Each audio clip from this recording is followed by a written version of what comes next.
சில முன்னறிவிப்பு இருக்கு, இந்த நிறைவேற்றி காட்டுறோம்னாலும் சொல்லுங்க. அப்படிதான் நீங்க லாஜிக் பண்ணுங்க. இறைவேதத்துக்குரிய என்னென்ன லாஜிக்கெல்லாம் இருக்கிறது, இது மனித வார்த்தையில் இருக்காதுன்னு சொல்லுங்க. இப்படி என்னத்தையாவது ஒரு காரணம் சொல்ல முடிஞ்சா இல்லை. அதே நேரத்தில் நாங்கள் என்ன செஞ்சிருக்கிறோம், பைபிள் சொன்ன முன்னறிவிப்புகள்னு சொன்ன அவ்வளவு பொய்களையும் போட்டிருக்கிறோம்.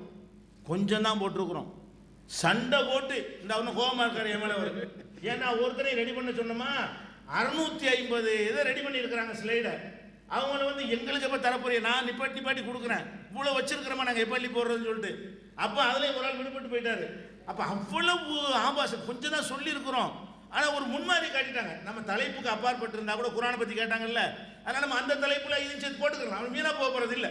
அவங்க போட்டு காட்டிட்டதுனால அவங்க சொல்றதுக்கு பதிலையும் சொல்லிக்கொண்டு என்ன செய்வோம், இந்த எடுத்த சரக்கு வீணாவெல்லாம் போவாது, அது அங்கே பயன்படுத்திக்கிறோம். அதுக்கு முன்மாதிரி இருக்கிறது. அவங்க மீறி முன்மாதிரி காட்டி விட்டார்கள்.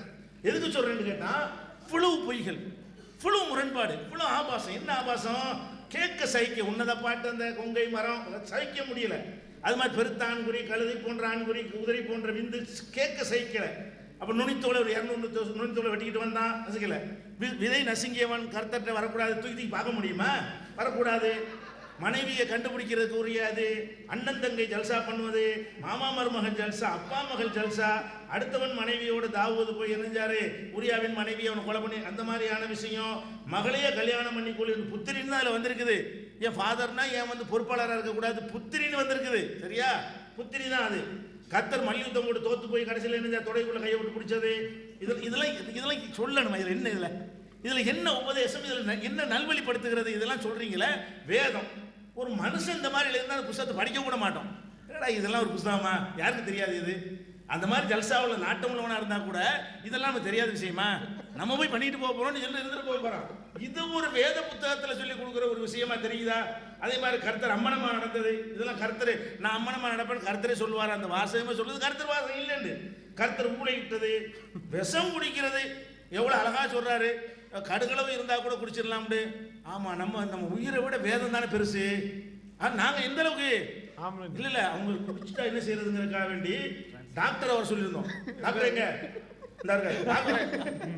தப்பிச்சிருப்பாங்க. குடிச்சிருந்தா கூட நாங்க சாப்பிட்டுருக்க மாட்டோம்.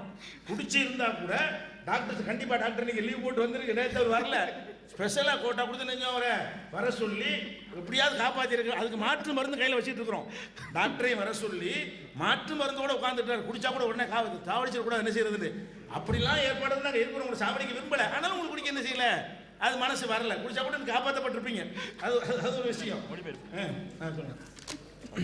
Dear brothers and sisters, we have gathered here for the topic is Bible God's word. But the believers in Bible, the so-called people believing in Bible, did not even prove why they believe Bible as God's word. So far, they did not even give one single evidence to prove their claim that Bible is God's word. Now, they again and again they were quoting Quran, wherein it is mentioned about Torah, which we clearly said that this Torah is not the one which you refer to. How much of our questions you listed out, everything has a single answer that whatever Torah you have is not the one what is mentioned in Quran. With clear verses from the Quran, we said, show us these verses from the Torah what you have. Now, this is looking like a miraculous debate. TNTJ have debated a lot of debates and everybody is aware of that. And this specific debate, if you see, the other side people, the other side opponents, they are questioning on the answers whatever is already been given. Now, if you believe in Jesus, then you are not supposed to preach. You can believe it. You don't have to preach the Muslim brothers. None of the Muslims have accepted. They did not take up your preaching. They were not admired by your preaching. There's no point in discussing that. There is no point in forcing your belief on the Muslims. Now, 85 seats are empty in the other side, the Christian side, which clearly shows that even they are not convinced with the arguments raised by with the arguments whatever they have put forward. People believing in Bible failed to prove to the audience that Bible is God's word. Now 25 of them left when we put that poison challenge. The so-called saviors of Bible, people believe them to be the saviors of Bible. When they realize that they are not even ready to take the acid test, they are not even ready to sacrifice their life for the Bible, people realize that whatever claims they have put is going to be false and they are very disappointed. And those audience are very much selected. They have selected their audience, they have filtered them, and they have gathered this crowd.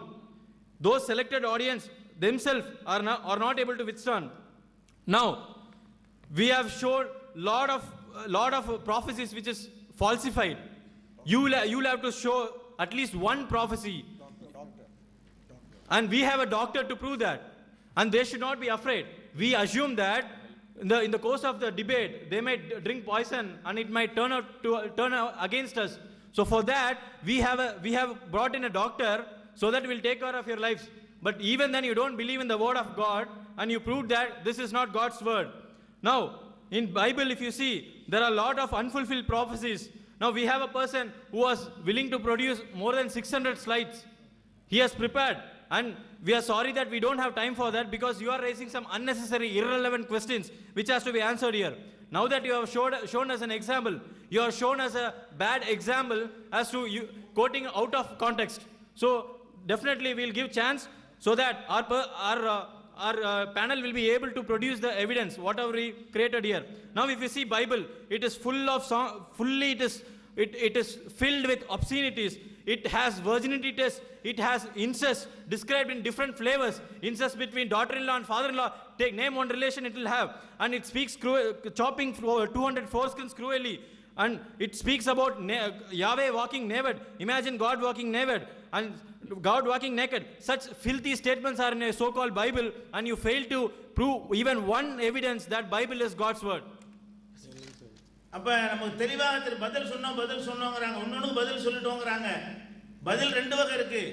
அதான் நம்மளா சொல்லிக் கொள்வது ஒன்று இருக்கிறது, அதை மக்கள் ஏற்றுக்கொள்வதுன்னு ஒன்று இருக்கிறது. சொல்லலாம், எதுக்கும் பதில் சொல்லலாம். கொலைகாரன் கூட நான் கொலை செய்யலைன்னு சொன்னா பதில் ஆயிருமா? கொலை செஞ்சதுக்குரிய கத்தி ரத்தம் எல்லாம் டெஸ்ட் கொண்டு காட்டின பிறகு நான் கொலை செய்யலைன்னா அந்த மாதிரி பதில். உங்களுடைய எந்த பதிலாயாவது உங்கள் சகோதரர்கள் பைபிளையும் வைத்து நாங்கள் வாதத்தையும் வைத்து உங்களுடைய பதிலை வைத்து படிப்பார்களே, ஆனால் அவங்க என்ன கேட்குறாங்க, இவர் என்ன சொல்கிறாரு, இந்த அசிங்கம் இதில் இருக்கணும் தானே கேட்குறாங்க. அதுக்கு ஏன் பதிலை காணாம மகளை கல்யாணம் கட்டுறதுக்கு வேணா அப்பனுக்கு சொல்லுவாங்களா என்று இப்படி ஒன்று ஒன்றா சிந்திச்சாங்கன்னு வைங்க. அதுக்கு நீங்கள் சொல்கிற பதில் இல்லை என்று தான் நினைப்பார்கள். நீங்கள் இங்கே இருக்கின்ற அந்த அரங்கத்தில் என்ன மாதிரி ரிசல்ட்டை பார்க்கிறீர்களோ அதுதான் இது வீடியோக்களாக கேசட்டுகளாக போகும் பொழுது மக்கள் மத்தியில் ஒரு முஸ்லீமும் கூட உங்கள் வாதத்தை நம்ப மாட்டான். அநேக கிறிஸ்தவர்கள் நீங்கள் பதில் சொல்லவில்லை என்ற முடிவுக்கு வருவார்கள் என்பதற்கு தெளிவான சான்றை நம்ம எடுத்து காட்டுகிறோம். சொல்லக்கூடாது, தெளிவான சான்றை எடுத்து காட்டுகிறோம். அப்போ முரண்பாட்டை சொன்னோம், உளறல்களை சொன்னோம், ஆபாசங்களை சொன்னோம், தவறுகளை சொன்னோம், பொய்யான முன்னறிவிப்புகளை சொன்னோம், சேர்த்தல் நீக்குதல். எப்படி வார்த்தையை சேர்க்கிறது? ஸ்பெல்லிங் மிஸ்டேக்கு எழுத்தில் வரும், ஸ்பெல்லிங் மிஸ்டேக்கு ஒரு சொல்லுல வரும், ஸ்பெல்லிங் மிஸ்டேக்கு ஒரு மொத்த சாப்டர்லேயே வருமா, ஒரு புக்கிலே வருமா? அந்த புக்கு பூரா ஸ்பெல்லிங் மிஸ்டேக் ஆகுமா? நிறைய புக்கை காணாம கேட்டால் ஸ்பெல்லிங் மிஸ்டேக்கு மனிதனுக்கு இயற்கை சரி, அது அனைத்துக்கும் உள்ள பதிலாகுமா? ஸ்பெல்லிங் மிஸ்டேக்கு உள்ளதுக்கு மட்டும் பதிலாகும். பல ஆகமங்களே காணாம பல புக்ஸுகளையே காணவில்லை என்று கேட்டால் அதுக்கு எப்படி ஸ்பெல்லிங் மிஸ்டேக் ஆகும்? அப்போ ஸ்பெல்லிங் மிஸ்டேக் சொல்லுவேன், ஸ்பெல்லிங் மிஸ்டேக் சம்மந்தம் இல்லாமல் இருக்க 10 விஷயத்துக்கு அது பொருந்தினாலும் 90க்கு பொருந்த மாட்டேங்க நினைக்க மாட்டாங்களா சிந்திக்கிற மக்கள்? ஏதோ தாய் தந்தையர் முன்னோர்கள் சொல்லிவிட்டார்கள் என்பதற்காக ஒவ்வொருவரை நம்புவார்கள். இந்து சகோதரர்கள் தங்களுடைய பகவத்கீதை வேதமாக நம்புகிறார்கள் என்றால் அவர்களுடைய பெற்றோர்கள் சொன்னதால் நம்புகிறார்கள். முஸ்லிம்கள் குரானை நம்புகிறார்கள் என்றால் அதே மாதிரி தான் நம்புகிறார்கள். கிறிஸ்தவர்கள் அதே மாதிரி நம்புகிறார்கள். நாங்கள் நம்புவதோடு நாங்கள் இறைவேதம் என்பதற்கு சான்றுகளை நாங்கள் வைத்திருக்கிறோம். ஆனால் நீங்கள் வேதம் நம்புகிறீங்களா? நம்புறீங்க, அவ்வளவுதான்.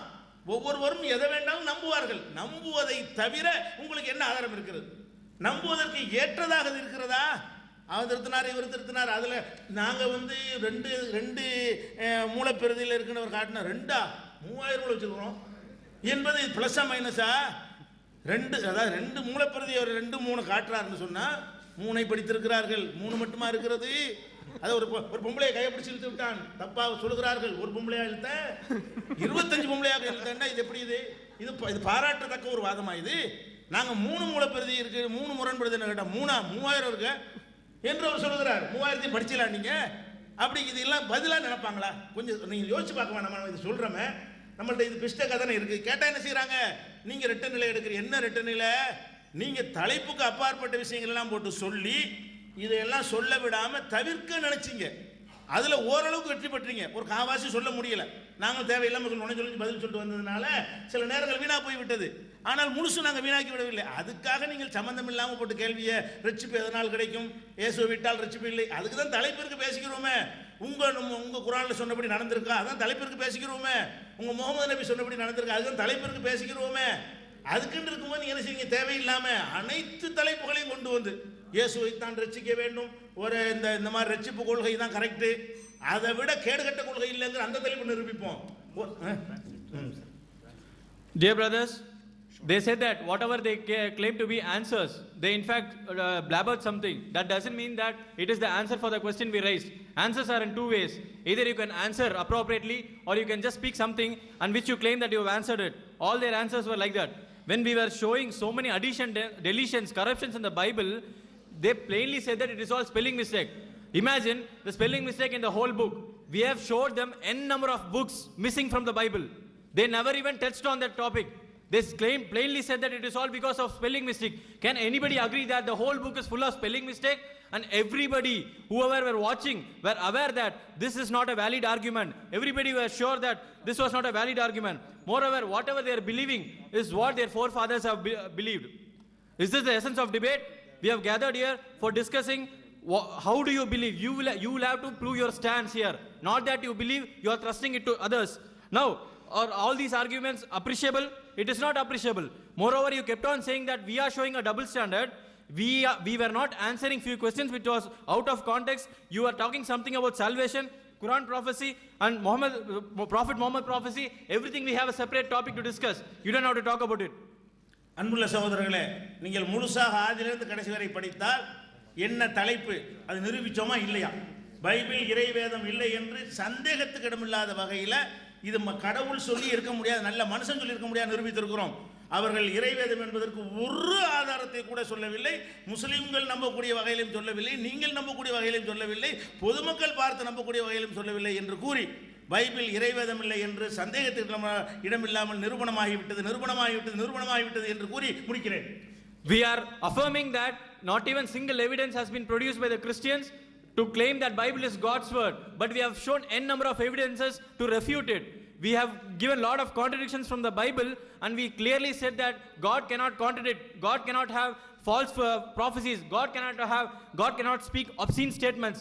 Everything is proved and they were not even able to convince the Christians. Forget about convincing Muslims, they were not even able to convince the Christians, and to any just man who watches this debate will realize that Bible cannot be God's word. We affirm it, we have proved it in our stance. அடுத்த தலைப்புல குர்ஆனை பத்தி கேட்க நினைச்சீங்க, அங்க கேளுங்க. எல்லாத்துக்கும் தெள்ள தெளிவாக இந்த மாதிரி சொல்ல மாட்டோம், தெள்ள தெளிவாக பதில் சொல்வோம். Ask whatever you wanted to ask regarding Quran. We will not answer like how you did. We will clearly answer each and every question you raise. You have time there. You can raise how much ever questions you want and we will be here to answer each and every one of them. சகோதரர்களே, நீங்கள் தொடர்ந்து இந்த பல மணி நேரங்கள் ஓடக்கூடிய இந்த டிவிடியை நீங்கள் முழுமையாக பார்த்திருப்பீர்கள் என்று நாங்கள் விசுவாசிக்கிறோம். 2 நாட்கள் நடந்ததான இந்த விவாதத்திலே பலவிதமான காரியங்களை வேதாகமத்துக்கு விரோதமாக அந்த தமிழ்நாடு தவ்ஹீத் ஜமாத்துடைய இஸ்லாமிய அமைப்பு வைத்ததை நீங்கள் பார்த்திருப்பீர்கள். எல்லா வாதங்களும் ஆபாசம் என்று சொல்லி செய்திகளை குறித்து சொல்லுகிறதை நீங்கள் பார்த்திருப்பீர்கள். ஆனால் அவர்களுடைய புத்தகத்திலிருந்தே நாம் அவர்களுக்கு எடுத்து வைத்த கேள்விகளுக்கு அல்லது அதற்கான பதில்களுக்கு அவர்கள் எந்த விதமான ஒரு பதிலையும் சொல்லாதபடிக்கு அவர்கள் அங்கிருந்து ஸ்கிப் ஆகி வேற பக்கம் போகிறத நீங்க பார்த்திருப்பீங்க. இதுதான் இவர்களுடைய தந்திரமாக இருக்கிறது நீங்க அறிய முடியும். அவர்களுடைய புத்தகங்கள் இருக்கிறதை மறைத்து கிறிஸ்தவ வேதத்துக்கு விரோதமாக அவர்கள் தங்களுடைய வாதங்களை வைத்துக் கொண்டிருக்க நீங்க பார்க்கிறீங்க. தொடர்ந்து நீங்கள் கிறிஸ்தவ விசுவாசத்தை வளர்த்து கொள்ளவும் வேதாகம அறிவை நீங்கள் வளர்த்து கொள்ளும்படியாகவும் நாங்கள் வாஞ்சிக்கிறோம். தொடர்ந்து நீங்கள் எங்களோடு கூட இணைந்து கொண்டு இந்த ஊழியத்திலே நீங்கள் முன்னெடுக்கும்படியாக தொடர்ந்து நீங்கள் கிறிஸ்துவுக்குள் வளரவும் வேதாகம சத்தியத்தை ஆழமாக அறிந்து கொள்ளவும் நாங்கள் உங்களுக்காக ஜெபிக்கிறோம். நீங்களும் இந்த ஊழியங்களுக்காக ஜெபித்துக் கொள்ளும்படியாக நாங்கள் உங்களிடத்தில் கேட்டுக்கொள்கிறோம். இந்த டிவிடியை தொடர்ந்து குர்ஆன் இறைவேதமா என்ற தலைப்பிலான ஒரு டிவிடியும் வெளிவர இருக்கிறது. நீங்கள் அதையும் பார்த்து கர்த்தரால் ஆசீர்வதிக்கப்படும்படி உங்களை கேட்டுக்கொண்டு விடைபெறுகிறோம். நன்றி, வணக்கம்.